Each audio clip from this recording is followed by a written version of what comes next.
Assalamualaikum teman-teman, bertemu lagi bersama saya Alvino Rosida.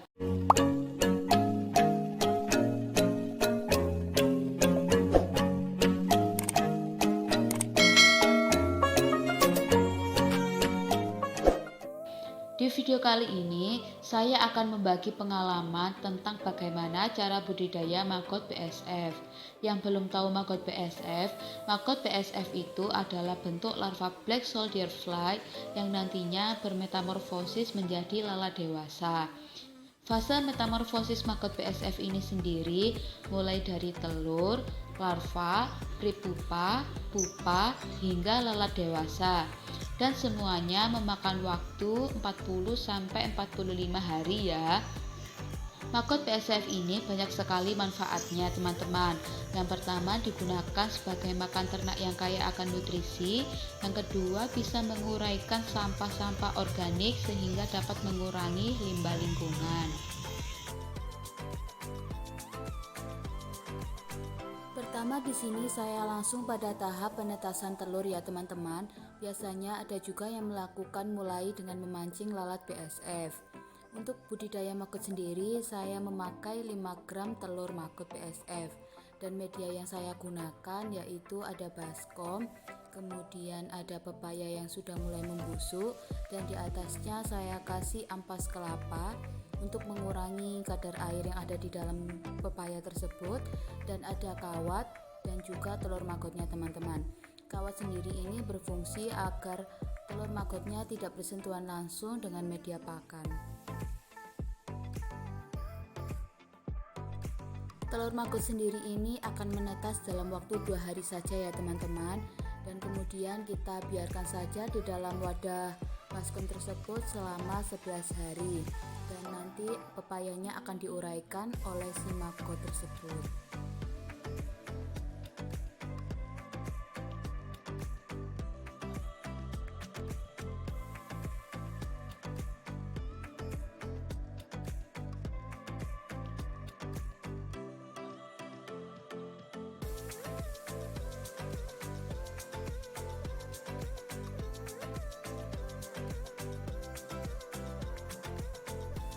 Setelah 5 hari maggot akan terlihat seperti ulat kecil-kecil gitu ya teman-teman.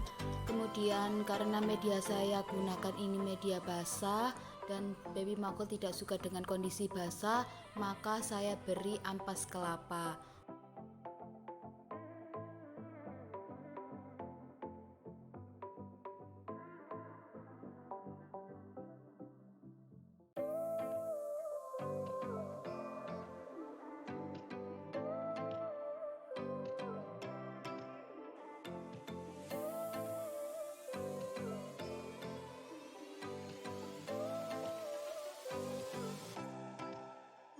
Karena pepayanya sudah terurai menjadi tanah, kita bisa menambahkan kembali pakannya ya teman-teman, supaya maggotnya tidak kabur seperti yang ada di video ini.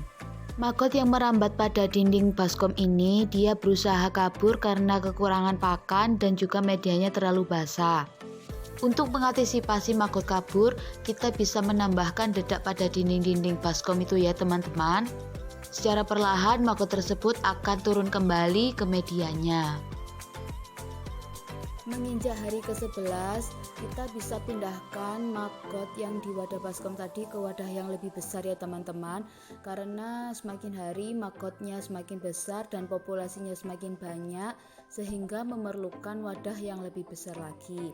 Dan kemudian di sini saya menggunakan pakan kates, kemudian beberapa sayuran, dan saya kasih ampas kelapa.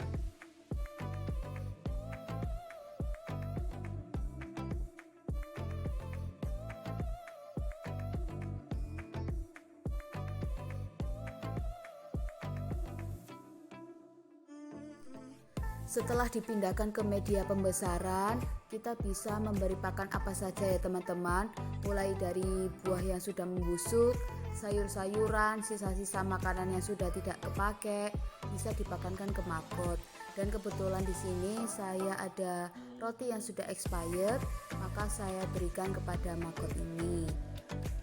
Karena saya juga memberi pakan sayur-sayuran dan buah-buahan, medianya di sini sangat basah ya teman-teman.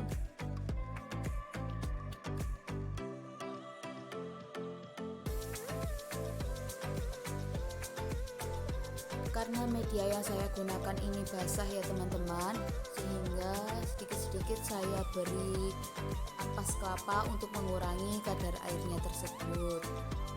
Dan bisa juga diberi dedak ya teman-teman. Menginjak usia 10 hari sampai 15 hari maggot ini sudah bisa kita panen dan siap digunakan sebagai pakan ternak ya teman-teman. Dan saya memanennya dengan cara seperti ini karena media yang saya gunakan itu basah. Tapi cara seperti ini membutuhkan waktu yang cukup lama teman-teman.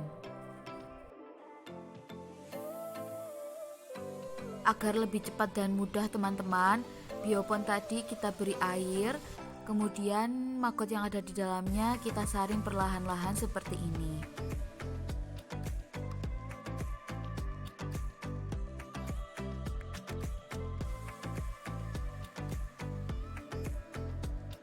Kemudian setelah kita saring teman-teman, maggot tersebut kita pindahkan ke wadah lain, tetapi dengan diberi kain agar si maggotnya ini tidak kabur-kabur ya teman-teman.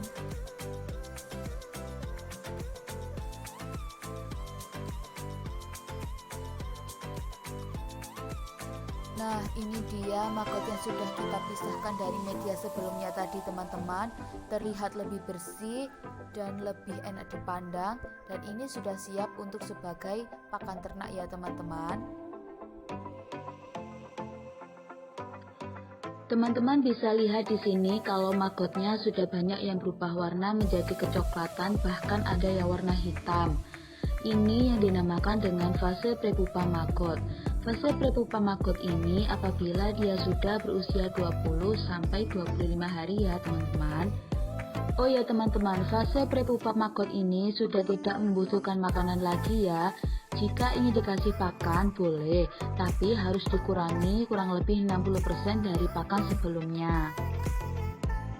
Pada fase prepupa ini tak sepenuhnya digunakan sebagai pakan ternak ya, karena prepupa ini akan dibiarkan untuk melanjutkan siklus hidupnya menjadi pupa dan lalat dewasa. Sekian video dari saya, semoga bermanfaat ya teman-teman.